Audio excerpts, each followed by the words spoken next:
Qu'est-ce que le délitement des services publics provoque auprès des travailleurs de la fonction publique? C'est à cette question et bien d'autres auxquelles nous allons répondre aujourd'hui avec Jean Boiron-Lajousse, réalisateur du documentaire Hors Service, en salle le 8 octobre.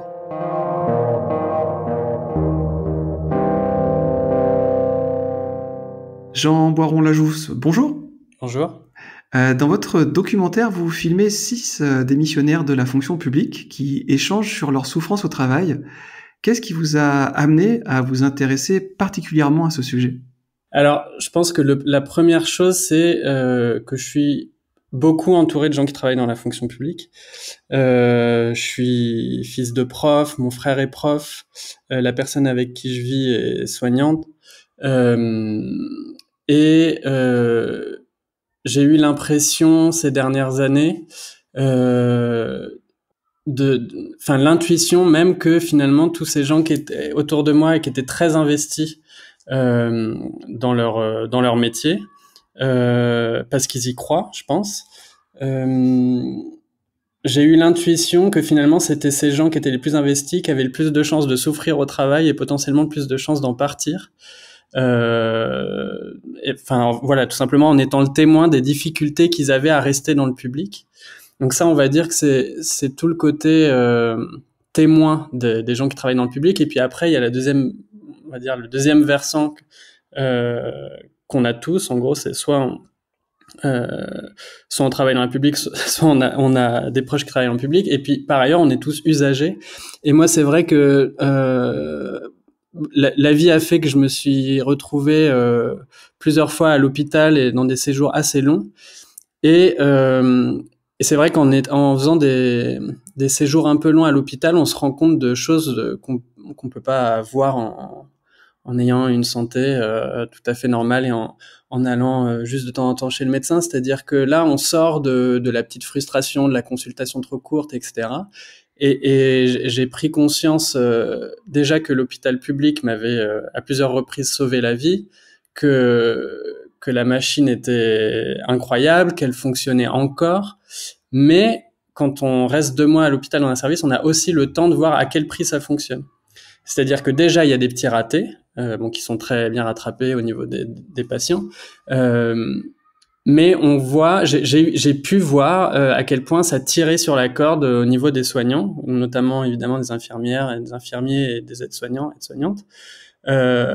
J'ai pu voir des absurdités aussi, étant le plus jeune du service avec une pathologie un peu exceptionnelle. Du coup, j'ai vécu des choses lunaires comme la cadre qui venait dans ma chambre avec un représentant commercial d'une machine d'échange plasmatique et qui avait donc j'ai eu juste à côté de moi, j'entendais le représentant qui essayait de vendre pour une machine offerte, la deuxième coûte 1 euro. Enfin, toutes ces choses-là qui m'ont paru complètement contradictoires et complètement lunaires. Donc voilà, c'est toutes ces choses qui m'ont fait donner l'intuition qu'il y avait un paradoxe entre l'impression que les services publics étaient fondamentaux, qui tenaient encore, mais un peu au prix des gens qui y travaillaient. Et puis ensuite, il y a eu toute la période de la pandémie, où là, ça n'a fait que confirmer ce rapport assez paradoxal des gens du pays avec les services publics, c'est-à-dire toute cette période où on applaudissait les soignants aux fenêtres, et où simultanément, on a eu notamment 2 élections qui ont largement contribué à une détérioration flagrante et rapide des services publics. Et en fait, voilà, donc j'ai commencé à la période après la pandémie à m'intéresser à cette figure du fonctionnaire. Et puis après, j'ai vu dans la figure du démissionnaire un peu l'incarnation de ce paradoxe, c'est-à-dire en fait, plus on donne de sens à notre métier dans le public, c'est-à-dire à ces missions d'intérêt général, plus on a de chances de souffrir parce qu'on n'arrive pas à le faire toujours correctement. Et j'ai vu dans la figure de démissionnaire cette image de la désillusion, qui est quelque chose qui me parle beaucoup dans la vie et au cinéma. Et voilà, à partir de là, j'ai eu envie de faire un film. Et comment justement vous avez pu choisir ces figures de la démission, comment s'est fait votre choix pour trouver ces personnes que vous décrivez comme des investis et comme témoins, on va dire, d'une sorte de délabrement du service public. Comment vous avez fait votre choix et pourquoi elle particulièrement? Alors, déjà, comme je disais, comme je suis pas, moi, je fais des films, donc je suis pas scientifique, je suis pas journaliste, mais j'avais quand même envie de confirmer cette intuition que j'avais, euh, que les gens partaient pas par désintérêt.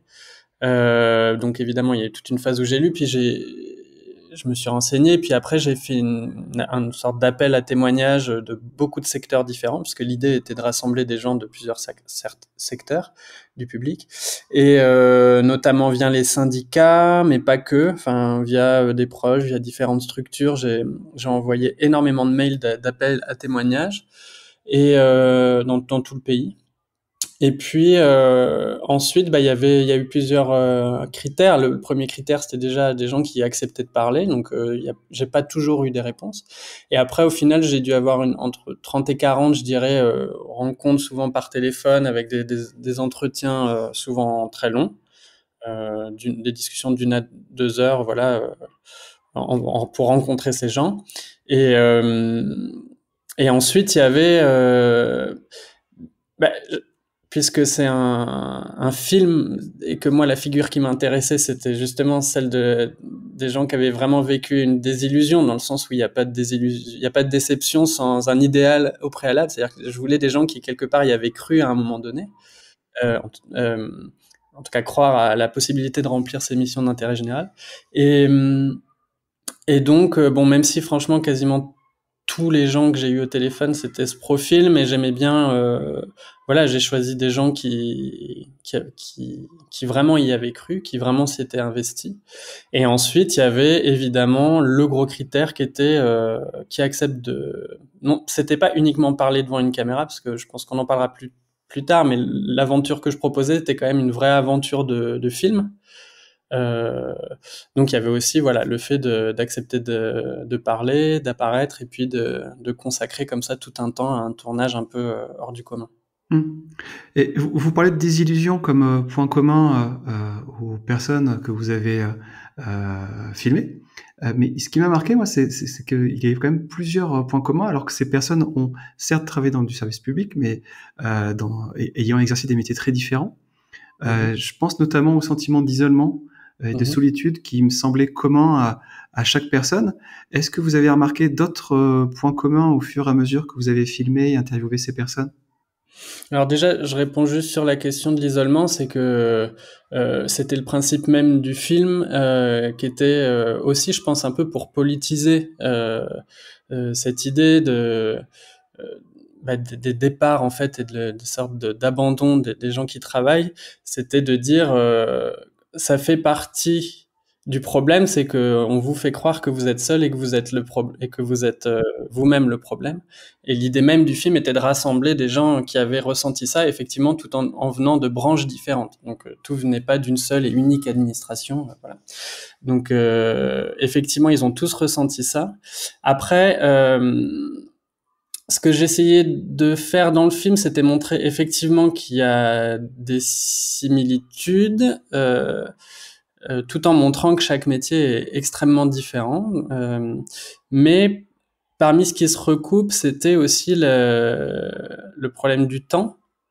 Alors souvent, on a tendance à cantonner le burn-out à une simple surcharge de travail, mais au fur et à mesure, je me suis rendu compte, et puis ça a été confirmé avec les réactions aussi que j'ai eues de, de gens du public et puis même de sociologues du travail notamment. C'est que ce qu'ils ont en commun souvent, pour la plupart, c'est une impression de confiscation de leur usage du temps. C'est-à-dire que ce qui fait souffrir, c'est pas toujours d'avoir trop de travail, c'est de pas pouvoir le faire comme on le veut nous. La plupart, ils ont eu ce qu'on peut appeler l'impression d'une qualité empêchée, c'est-à-dire bon, pour beaucoup, c'était à cause de la surcharge du travail, mais pas que. C'est-à-dire, il y a toutes les tâches interrompues. Il y a le contrôle des services sur nos gestes. Et moi, ce qui me plaisait, c'était de me rendre compte que c'était quand même quelque chose qui les avait tous traversés. Alors, on peut appeler ça la politique du chiffre, mais finalement, c'est très insidieux. Comment ça va quelque part un peu les infantiliser et puis petit à petit leur enlever et la qualité de leur travail mais aussi leur sens et puis un peu leur souveraineté. Quand on prend les deux exemples qui pour moi ont quelque chose de très similaire dans justement à quel point on leur a confisqué leur usage du temps, c'est la tarification à l'acte d'un côté et puis l'inspiration du lean management, donc je ne sais pas si je dois expliquer les grandes lignes du lean management, mais en gros, c'est aussi une division des tâches pour enlever tout ce qui aurait de superflu, en gros. Et finalement, il y a quelque chose de très similaire, c'est-à-dire entre la médecin et le postier, on ne pourrait pas immédiatement faire le lien, et finalement, on en arrive à voir que ça crée cette division, cette recherche d'un temps qui serait pas celui du temps avec l'usager, mais celui du plus basé sur l'acte, en enlevant tout ce qui aurait a priori de superflu. En fait, ça fait souffrir et les travailleurs et les usagers, quoi. Donc, j'ai l'impression que ça, c'est aussi quelque chose qu'ils ont. C'est quelque chose qu'ils ont très fort en commun. Et ces points communs que vous avez évoqués, donc la qualité empêchée, la perte de sens, de souveraineté, une souffrance qui s'installe, comment vous y êtes pris pour réussir à capter tout cela? Alors déjà, je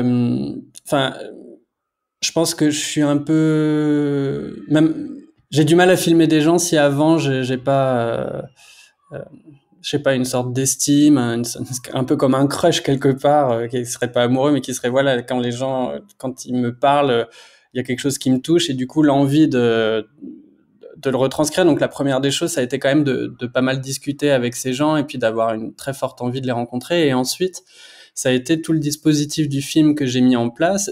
J'avais envie. Je crois que je suis pas très bon pour faire un film qui serait un film d'observation où on oublie la caméra, etc. J'avais vraiment, en plus, au-delà du fait que je pense que c'est pas ma spécialité, mais envie de créer une aventure qui serait totale, c'est-à-dire qui serait une aventure de film déjà, où on trouverait un décor, en l'occurrence un hôpital abandonné, et puis leur proposer de jouer leur propre rôle et puis de se rencontrer devant la caméra et d'échanger entre eux. C'est-à-dire que dans le film, j'ai vraiment tenu à discuter avant avec eux, mais pendant le film, à aucun moment ils se retournent devant la caméra pour me parler à moi. Et l'idée, c'était de créer une dynamique finalement comme une petite bande de démissionnaires qui se raconteraient, et ils peuvent se raconter d'autant plus qu'ils ont vécu quand même à peu près la même chose. Et donc ce que j'ai mis en place, c'était un peu un pari. On a quand même fait des essais un an avant pour voir si c'était purement théorique ou si finalement ces gens avaient vraiment envie de se parler les uns aux autres. Et après quelques résistances de la toute première fois qu'ils se sont rencontrés, ou en dehors de la caméra, ils ont dit mais vous avez envie d'être là, moi je me rends compte que j'ai peu envie d'être là, c'est derrière moi, etc. Et à partir du moment où une personne a commencé à parler du vif du sujet, en fait ça a été des discussions qui se sont jamais arrêtées. Et donc finalement, ce que j'ai mis en place, c'est une idée de film quelque part, des idées de scène, et puis surtout tout un contexte pour qu'ils se rencontrent, qu'ils échangent et qu'on ait envie de créer un objet commun. En introduction, vous évoquez le fait que vous avez tourné ce film ce documentaire sur une intuition, sur l'écoute, on va dire, de personnes qui avaient pu travailler dans le service public. Après avoir tourné ce documentaire, après j'imagine avoir vu et revu votre travail et discuté longuement avec les démissionnaires, est-ce que ça vous a créé des convictions sur le sujet du burn-out, de la souffrance au travail, spécifiquement dans le service public? Plus qu'une conviction, je crois que la constante, c'est quand même un sentiment de colère qui est qui est très lié aussi à un sentiment de gâchis. C'est-à-dire la contradiction qui au début était déjà quelque chose qui titillait une forme de colère, c'est-à-dire en fait comment c'est possible alors que finalement c'est dans nos tâches, quand on est fonctionnaire, quelque part on fonctionne pour des valeurs qui sur papier sont très louables. Et d'ailleurs, beaucoup le disent, plus ou moins dans le film, mais en tout cas, je sais que j'en ai parlé avec eux, que c'est d'autant plus incompréhensible que quelque part l'État capitalise là-dessus, c'est-à-dire déjà en payant des formations qui sont quand même pour la plupart vraiment d'une grande qualité. Disait notamment Floriane, qui est dans le film, la juge, disait mais quelque part l'État lui a payé des études vraiment d'une grande qualité, mais le gâchis, c'est que derrière, alors qu'elle avait appris à motiver des jugements de plusieurs pages, la réalité concrète ne lui permet pas de faire mieux que quelques lignes. Et en fait, ça, pour moi, c'est ce que la médecin dit aussi à un moment donné, ça abîme les vocations. Moi, c'est ça qui me met en colère, c'est cette sensation de gâchis, où quelque part l'institution n'est ni à la hauteur des usagers, ni à la hauteur des travailleurs et des travailleuses. Et la conviction que les gens qui travaillent près des usagers, enfin de manière générale, les gens qui travaillent sont quand même souvent les mieux à même de savoir comment organiser justement leur travail.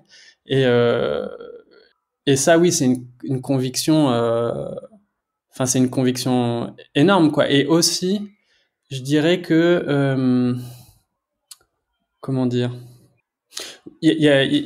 J'ai eu une confirmation qui avait quand même pas de volonté politique pour que ça change. C'est-à-dire que il y a une sociologue qui s'appelle Nadège Vézina,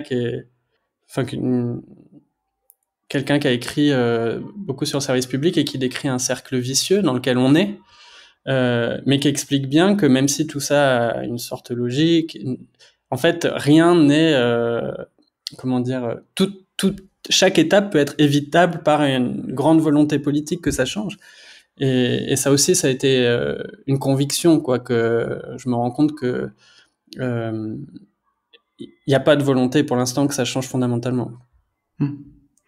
En regardant votre documentaire, j'ai fait souvent le rapprochement avec un ouvrage de la sociologue Corinne Lebars qui s'appelle Réussir sans burn-out, dans lequel elle a réuni 7 personnes qui étaient victimes d'un burn-out professionnel, pas forcément dans le public d'ailleurs, public et privé. Et en les réunissant, en les faisant parler et en écrivant leurs récits, elle s'est rendu compte que ce travail avait été devenu une sorte de ressource pour chacune des personnes qui étaient présentes, qui intervenait, partageait son récit. Est-ce que c'est quelque chose aussi que vous avez remarqué auprès des 6 démissionnaires que vous avez filmés, que le fait de discuter de discuter ensemble, ça devenait quelque chose, une force pour ces personnes et une sorte de ressource pour elles? Oui. Alors après, moi, je suis souvent assez, comment dire, relatif ou un peu réaliste ou humble sur ce que le cinéma peut créer, ou même sur ce que l'art peut créer. Je pense que le cinéma, d'autant plus documentaire, je pense que ce qu'on peut faire, c'est créer des moments. Et moi, c'est pour ça aussi que j'ai autant eu envie que ça se passe au moment du tournage. C'est-à-dire que oui, je pense que ça a été riche pour chacune de partager de partager ces étapes, en fait, parce que c'est quand même quelque chose qui est en mouvement, de partager ces étapes, de se rendre compte qu'il y avait des points communs, de se confirmer, parce que je pense qu'ils le savaient déjà qu'ils et elles n'étaient pas seuls, de prendre conscience aussi quelque part un peu de ce que je disais avant, c'est-à-dire que alors qu'ils ont tous cru à un moment donné que c'était eux le problème, d'entendre de la bouche des autres qui ont vécu la même chose, que en fait il y a quand même quelque chose de plus large, et que avant que ça soit eux qui aient dysfonctionné, c'était quand même l'institution elle-même qui dysfonctionnait. Donc tout ça, je pense que sur le moment a fait du bien, en plus du côté colonie de vacances d'un tournage, même si c'était pas le plus beau des Club Med, hein, étant tournant quand même toute la journée dans un hôpital désaffecté. Le décor, même s'il était très chargé symboliquement, etc., était plutôt lourd. Mais c'est vrai que ça a été, enfin en tout cas pour moi, humainement, ça a été exceptionnel de réunir ces gens, de voir que quelque part il y avait une sauce qui prenait alors qu'ils étaient tous très différents. Donc oui, tout ça, je pense, ça fait du bien aux gens eux-mêmes et quelque part même à l'équipe, parce que je pense qu'il n'y a pas que les travailleurs et les travailleuses du public qui sont en perte de sens et d'espoir sur ces questions.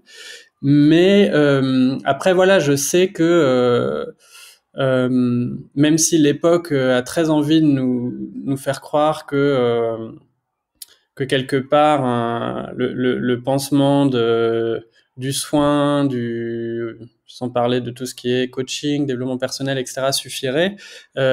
Moi là, j'ai vraiment très conscience qu'évidemment ça fait du bien de prendre soin les uns des autres et que c'est même tout à fait fondamental. Après, voilà, pour moi les blessures, elles ont quand même été faites et puis je pense pas que la simple expérience du film est totalement réparé le mal que le travail leur a fait, quoi. Oui, tout à fait. Et d'ailleurs, est-ce que vous êtes toujours en contact avec ces personnes? Est-ce que vous savez ce qu'elles font désormais? Oui, alors Michael qui a été facteur pendant des années, en démissionnant, est finalement resté dans une institution publique, mais travaille aux impôts avec une certaine paix, comme il dit dans le film, mais tout en étant moins, comment dire, je pense moins convaincu et épanoui par son travail qu'avant. Floriane, qui était juge, a fait plusieurs choses. Elle a fait une école de journalisme, elle a fait des pauses et elle travaille de temps en temps comme juriste. Nabil, qui était policier, lui travaille dans le cinéma. Alors il a fait pas mal de rôles de cinéma, tout en étant un peu aussi parfois déçu d'avoir souvent des propositions, en gros, soit de flics, soit de bandits, quoi. Mais du coup, il s'est aussi beaucoup dirigé vers la production, etc. Il y a les deux profs d'anglais qui sont toutes les deux à Montauban. Alors Blandine a fait une longue formation de médecine chinoise. Elle commence à pratiquer, elle a aussi eu une petite fille, donc ça prend du temps. Et Rachel a monté une maison pour parler l'anglais, donc pour tous les âges, pour apprendre à parler la langue en vivant, quoi, et en faisant des actions, du jeu ou des actions quotidiennes. Et enfin, Margot, la anesthésiste réanimatrice, médecin, après être partie, fait un grand comeback puisqu'elle s'est réinscrite, elle refait un internat mais en psychiatrie cette fois. Ah, ok. Voilà. Et ensuite, bon, parce que sur la dimension du soin, encore une fois, évidemment que ça fait du bien, et je pense aussi que même si c'est pas suffisant, mais si on considère que tout ça est un processus, je suis très content que toutes et tous aient accepté d'accompagner le film, c'est-à-dire que le film qui va sortir le 8 octobre sera parfois projeté en présence de une ou plusieurs personnes du film. Et puis ça m'a déjà été dit, notamment par Rachel, une des profs, que même si tout ça est très loin, ça avait été et c'est encore une étape vers une sorte de reconstruction. Et puis aussi pour Michael, l'ancien postier, la dernière fois dans le débat, il s'est clairement exprimé sur le fait que pour lui ça avait été à la Poste, je pense qu'ils ont lutté. C'est pas comme d'autres secteurs qui ont eu plus de mal à lutter. Ils ont lutté et ils ont vraiment la sensation d'avoir perdu. De fait, c'est une société anonyme avec une gestion extrêmement différente. Et je pense que lui, il a vraiment très envie. Et d'ailleurs, il y a une sorte de mise à nu dans le film où il craque notamment. Et pour lui, voilà, c'est quelque part, il adhère aussi pour montrer que, pour se dire que cette souffrance n'a pas servi à rien, qu'il faut marquer à un moment donné que, voilà, qu'à un instant T, beaucoup de gens qui travaillent dans la Poste ont souffert. Donc voilà, je disais humilité évidemment, mais quelque part dans ce cheminement de la reconstruction et puis de l'apaisement, je pense que le film leur sert encore. Et enfin, il y a un personnage qui arrive dans le film, qui arrive à la fin, mais qui est une personne qui est encore en poste, qui est Jean-Marc, un policier qui... Alors depuis, c'est indépendant du film, il a eu la reconnaissance de statut de lanceur d'alerte. Et le film... quelqu'un qui souffre et qui est totalement cadenassé et harcelé au sein de son institution. Donc, en gros, c'est un policier qui s'est fait harceler par l'institution à partir du moment où il a dénoncé des faits de violence sur mineurs, de violence injustifiée sur mineurs. Mais lui, ça a été quand même quelque part ça a créé quelque chose de rencontrer comme ça sur le tournage 5 personnes qui avaient réussi à franchir le cap de partir, quoi. Donc pas que du soin, mais du mouvement, je dirais. Ça crée du mouvement chez les personnes. Pour conclure, je souhaiterais proposer une sorte d'ouverture, c'est savoir qu'est-ce que ces situations de souffrance au travail, selon qu'est-ce qu'elles révèlent du fonctionnement de nos services publics. C'est pas une question facile. Non. J'essaye de pas redire des choses que j'ai déjà dites, c'est pour ça que je mets du temps. Mais je pense qu'avant tout, ça révèle d'un détachement quand même énorme entre je pense entre les politiques, vraiment les politiques. Je parle même pas de toutes les strates qui sont entre les travailleurs et les politiques, mais je pense vraiment les politiques sont très déconnectés. Enfin, ça c'est pas un scoop, mais c'est important de le redire quand même. Je pense que ça révèle d'un manque de volonté justement en politique et puis d'un manque d'écoute. On sort aussi quand même d'années de concertation complètement médiocres, de luttes qui n'ont pas du tout été entendues.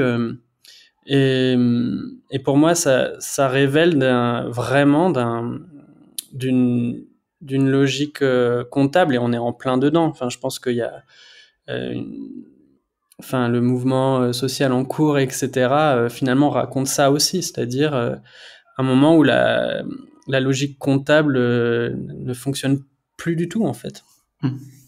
Donc, ouais, je dirais que c'est un système qui s'essouffle à force d'une recherche de rentabilité qui finit même par appauvrir, en fait, les services eux-mêmes. Et au passage, faire créer une vraie perte de sens chez les gens qui travaillent. Donc, voilà. Pour moi, c'est un constat qui est pas très heureux, mais bon, en écoutant les gens qui y travaillent déjà, et avec un peu de volonté politique, je pense qu'il y a des choses qui pourraient faire croire un avenir meilleur, ouais. Jean, merci. Merci pour votre documentaire et merci pour votre témoignage. Merci à vous.